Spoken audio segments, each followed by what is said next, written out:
America, we got to get back to doing what's expected of us as free citizens in this democracy. That means being tolerant, being respectful, staying informed, and being engaged. I'm former Congressman Joe Walsh. Follow me here and join the millions of Americans who are renewing their social contract with each other. The social contract, it's on us.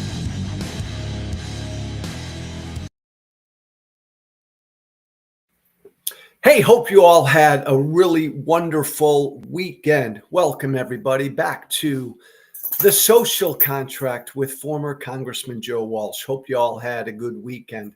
Lancaster, Pennsylvania.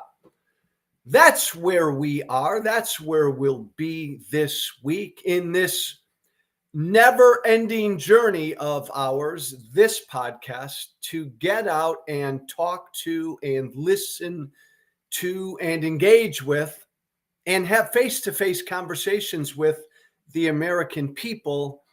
This week, we are going to play with you, play for you. We're not going to play with you, play for you a number of clips based on a conversation I had with a group of about 20 Republicans, former Republicans, and Democrats in South Central Pennsylvania, Lancaster, Pennsylvania, to be specific. Lancaster, a town, a city of about 58,000 people. It's the Red Rose City, second highest concentration of Puerto Ricans in Pennsylvania.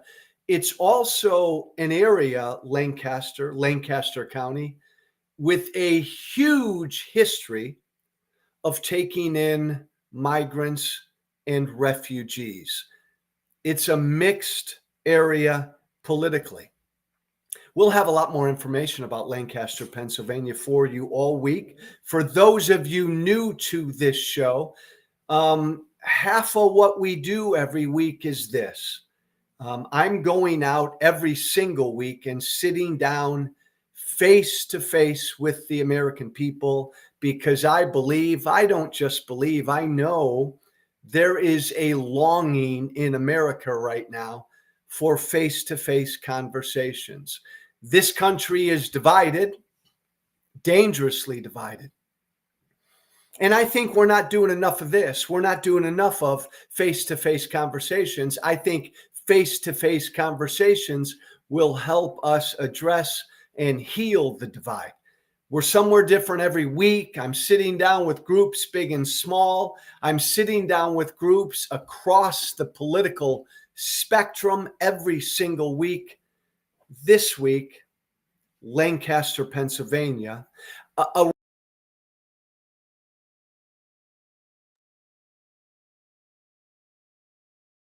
Keith, there I am. We put up these clips, we filmed these conversations, and we put up the entire conversation. We put up longer, medium length clips of the conversations on my Substack. You can go to my Substack. You don't have to be a paid subscriber to my Substack. You can go to my Substack and check out all the conversations in our archives and in a section we call Conversations with Joe. Social contract with Joe Walsh.substack.com.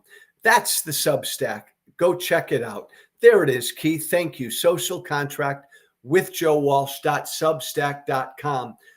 We're filming these conversations. I know the American people want to have face-to-face conversation.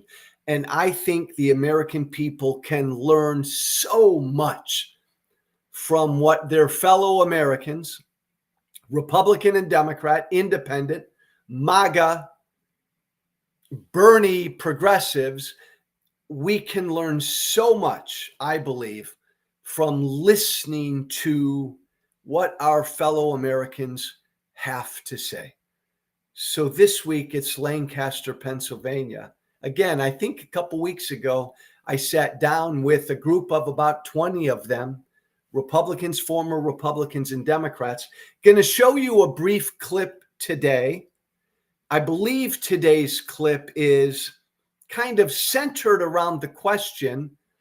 It was about an hour and a half long conversation. This clip today comes from a section where we asked the question, why are so many Americans afraid to engage with people who differ from them politically?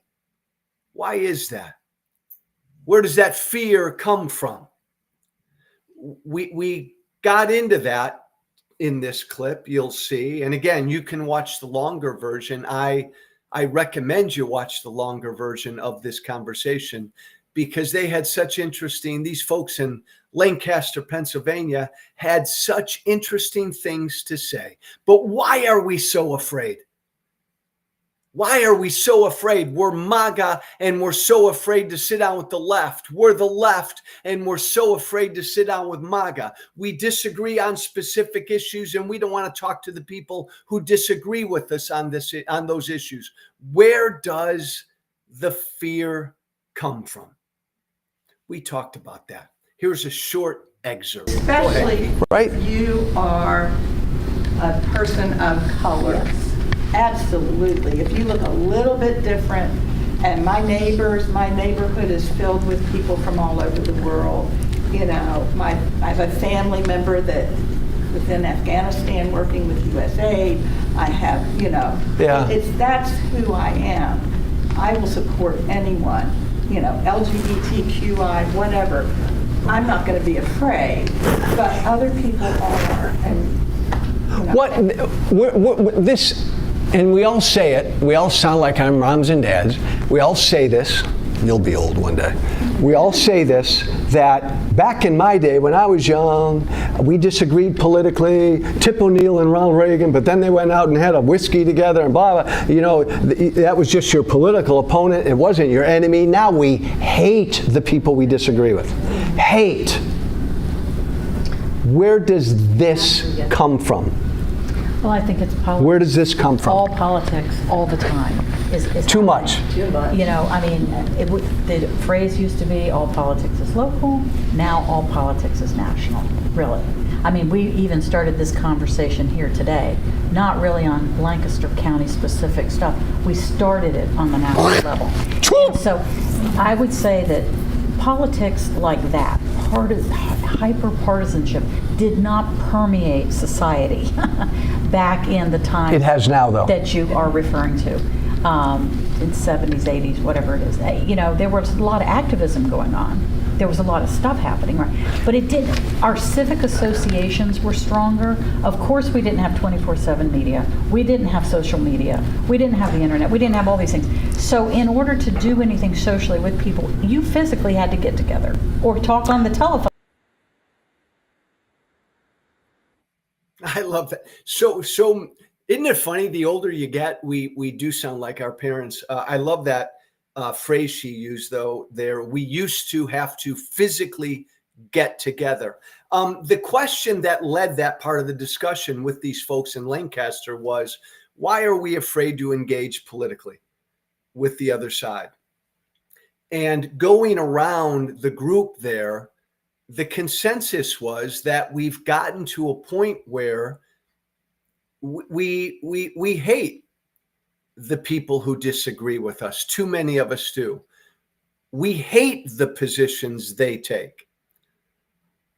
One or two people here in Lancaster, Pennsylvania said it's like we consider the people we disagree with to be our enemy, and it didn't used to be that way.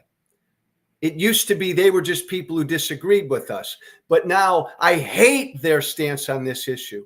And I heard here that one of the folks here in Lancaster said, had a friend, used to be good friends, but now that friend believes because she opposes Trump, that friend now believes that she hates America. And I hear that all the time. MAGA, I hear from MAGA all the time. Joe, you hate America. You're with the side that hates America. Democrats hate America. And I hear some of that from the other side as well. So we've gotten to a place Why don't we engage? Because now like there's too much hate out there. Where does the hate come from?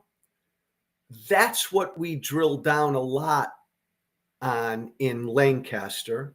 And again, you can hear the longer version of this clip because the input they gave was great. Just go to my Substack, Social Contract with Joe Walsh. Where does the hate come from? And I loved what that woman had to say, the one we played there for you. Now it's all politics all the time. It's all politics 24/7. Reminds me of that woman outside of Chicago who told me a few months back, it's become our identity, our entire identity. We're so wrapped up in politics. We're so caught up in politics. We're on it. We're thinking about it. We're engaged in it 24/7. It's become our whole entire identity. Non-stop, man. All politics all the time. And a lot of the folks in Lancaster agreed with that. The other interesting point there that I hadn't thought of, here I was sitting down with 20 Republicans, former Republicans and Democrats in Lancaster, Pennsylvania, and we didn't talk at all about local issues. And that was pointed out by a couple of these folks. We didn't get into local stuff at all, local issues. Right away, we went boop to Trump, anti-Trump, MAGA, never Trump. We right away went to national. And what Ann, the woman there, said was reflected by others in the group who said, we spend all of our time talking about national politics. And the national seems way more divided than the local. That's always been the case, by the way. Local politics tends to be less partisan, but we don't talk about, think about, or focus as much on local politics. We turn on the internet every day, they told me. We turn on TV every day, they told me. And right away, we get into Trump, anti-Trump, never Trump. Right away, we go at that. So not only did I learn from these folks in Lancaster, Pennsylvania, not only is it politics all the time, and I don't know, weigh in here, what you guys listening right now, was it always this 20 years ago? Were you as into politics as you are now? Nonstop every day? No, right. No social media, cable news, but now it's nonstop. And the interesting wrinkle there is now it's almost all national. And so we fight, because we do fight nationally. I'm a former member of Congress. It just seems right when we talk national politics, it's a constant fight. It's our politicians are constantly fighting. You turn on cable news, you go on any website, they're going at it, Republicans and Democrats. We back home, they felt in Lancaster, Pennsylvania, we reflect that. Not as much local. I think that's something really good to think about. There's some wisdom there, and from you in Lancaster, Pennsylvania, a bunch of these folks in Lancaster, Pennsylvania, talking about the fact that we've got to engage locally with local politics, because that's you and your neighbor, that's you and your community member, less inclined to be so divided. Why is so much of our politics, almost all of our politics now, national? But that line, and a few people said in Lancaster, our civic organizations used to be stronger, right? This, our local and civic groups, where you were on boards, you were on committees with your neighbors. Didn't really matter if you were a Republican or Democrat back in the day. You served on local boards, you served on local organizations together.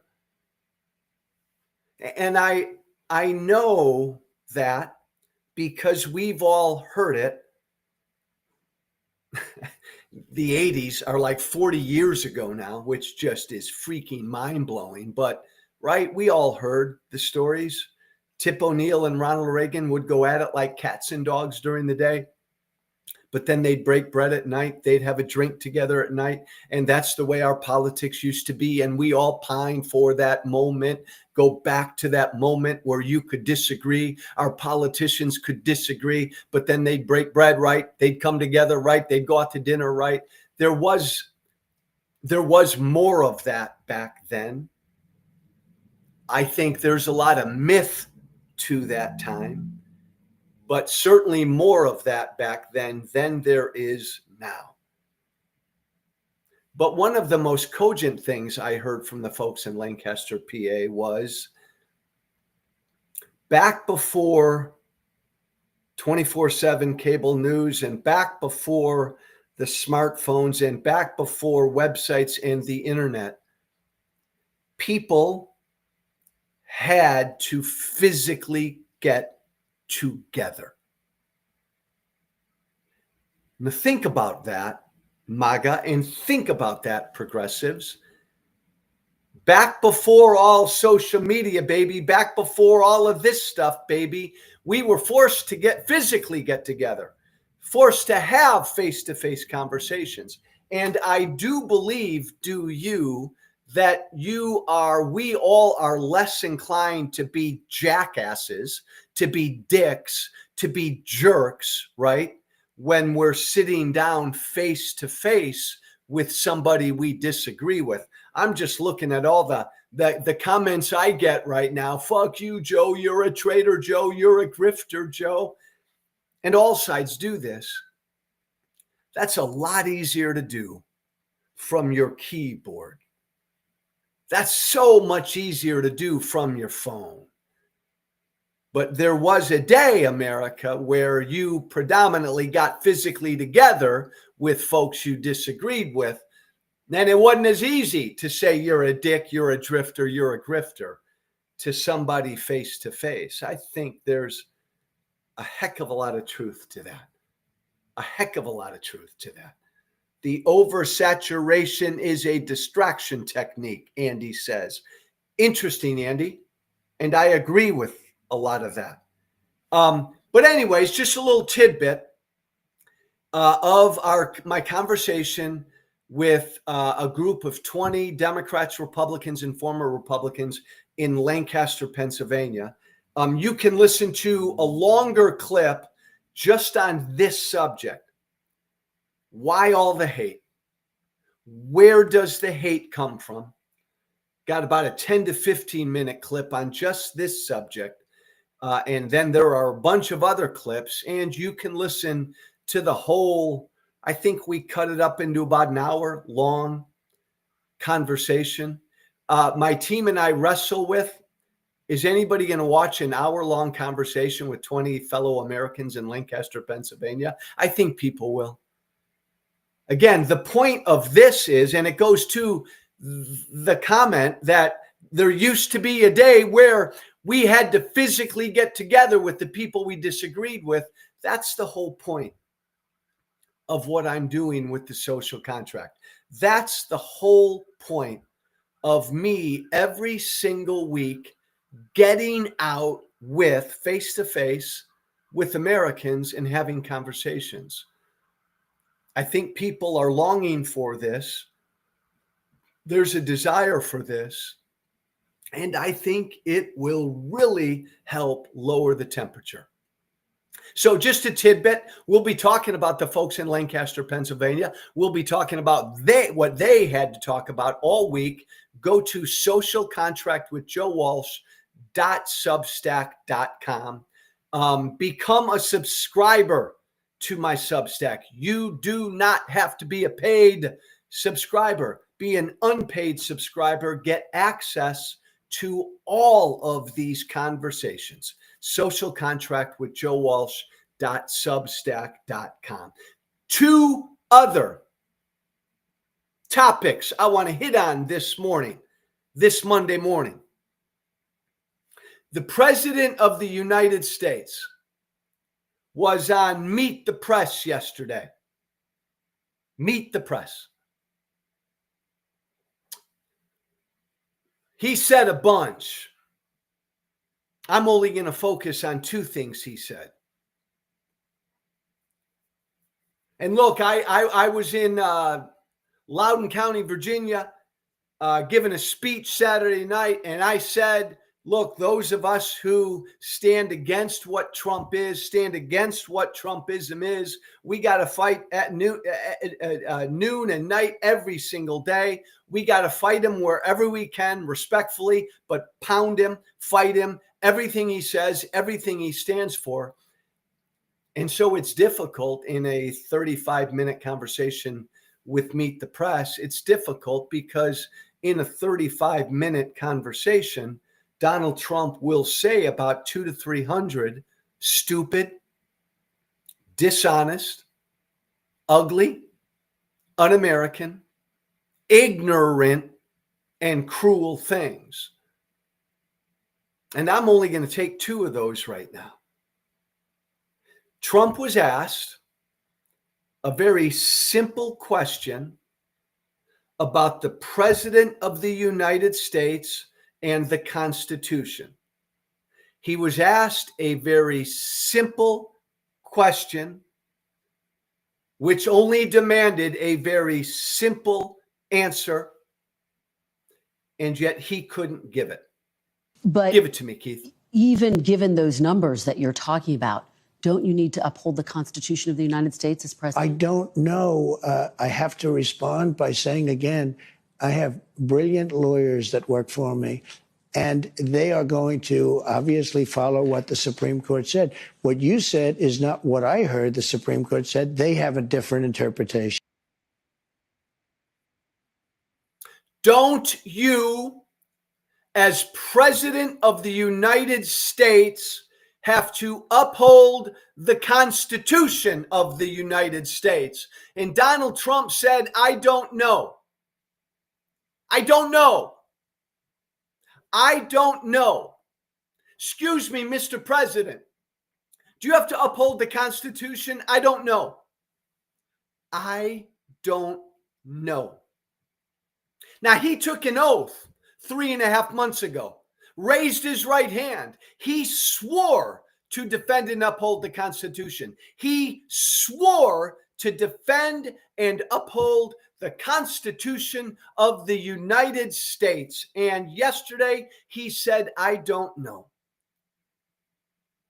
Again, Trump yesterday said a bunch of stupid shit, crazy shit, madman shit, ignorant shit, un-American shit. This was the most dangerous thing he said. You're president. Excuse me, sir. You'll uphold the Constitution, right? I don't know. For MAGA, for every other American listening to me right now, the answer is yes. Anytime a president is asked, will you uphold the Constitution? The answer is yes. The answer is yes. It's a one-word answer. Yes. Yes. Yes, I will uphold the Constitution. Yes, I will defend. Until my death, I will defend and uphold the Constitution of the United States. It's a one-word answer. And that guy couldn't give it. That guy wouldn't give it. Why not? Because he doesn't believe it. Trump doesn't believe he's bound by a constitution. Donald Trump doesn't believe he's bound by the law. And what I love more than most anything is this. Again, I've got from MAGA to far left listening to me right now. MAGA, all my MAGA listeners right now are just cracking up and loving what Trump said. And many are defending what Trump said. And what I love about that is it's so revealing. It just reinforces my belief that so many of Trump's supporters good people that I engage with daily, they are not devoted to the Constitution. They've suspended their belief in the Constitution to be devoted to and to believe in Trump. Trump's voters, so many of them are like so many of my former Republican colleagues in the House, who, when they raised their right hand in early June to swear and uphold and defend the Constitution, every Republican member of Congress took the same oath that I took as a member of Congress. They abandoned that oath, and they are fully devoted to and defending Trump. They know, I know most MAGA believe that the Constitution's more important than Trump, but they're afraid to say that. So many of Trump's supporters are afraid to just acknowledge right now that was a bad, shitty answer. I don't know. You imagine, right? Let's always play the game. Imagine, MAGA, how you'd feel if Barack Obama said that. If Barack Obama is asked as president, will you uphold the Constitution? And Obama said, I don't know. Do you think MAGA would have a shit, just shit in their pants? Of course they would. Sean Hannity would go on Fox News that night, man, and he'd be apoplectic. That's exactly what oligarchy is. This is exactly what authoritarianism is. An utterly dangerous thing for a president to say. I don't know. Will you defend the Constitution, sir? I don't know. Will you uphold the Constitution, sir? I don't know. Will you follow your oath of office, sir? I don't know.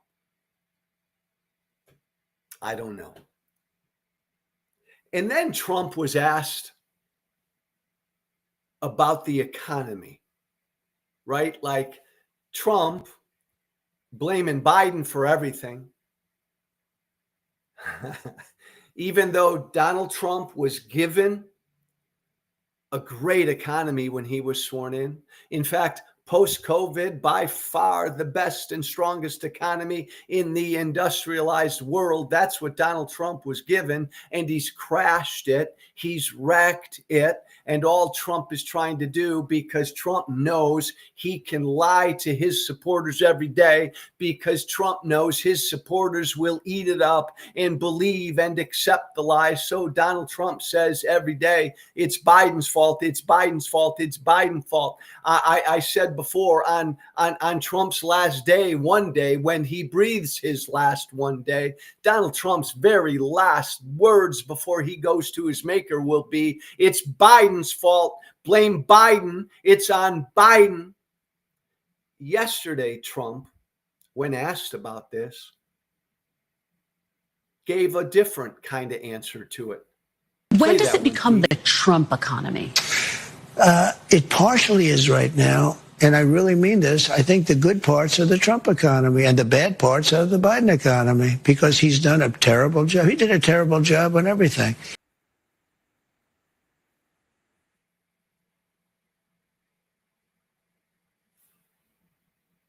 He said that.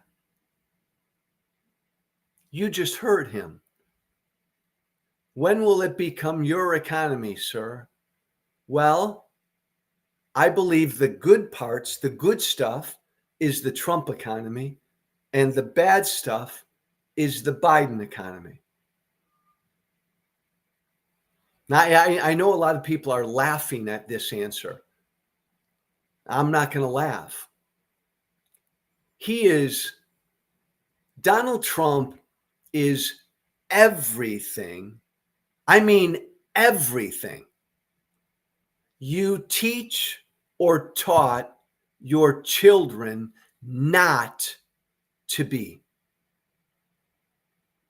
Now, just think about that for a minute. Just think about that for a minute. The guy we got in the White House right now is the antithesis of what you teach your kids to be, of what you taught your kids to be. And just in this realm, take responsibility. Be accountable for your actions. When you messed up, accept responsibility. When you did something wrong or bad, say you're sorry. Hold yourself accountable. Don't blame others. That answer Trump gave right there, oh, blame Biden for the bad stuff and praise me for the good stuff. Hey, MAGA, you would reprimand your 4-year-old if he gave you an answer like that. Like you come home from work or you come home from a trip and the house is a mess and your son, your teenage son said, Dad, I didn't do anything. It was the neighbor's kid's fault. I didn't do anything wrong, Dad, when you actually had a party and trashed the house. You're a 4-year-old kid and you punched your sister. It wasn't my fault, Dad. My sister's face got in the way of my fist.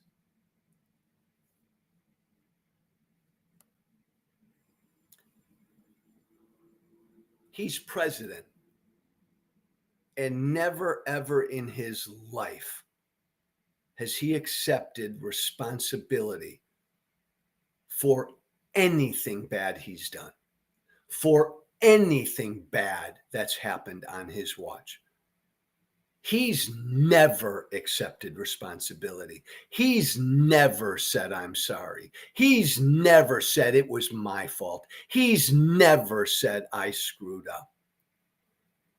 And again, MAGA, I know you know I'm right, because this is not how you taught your children to behave.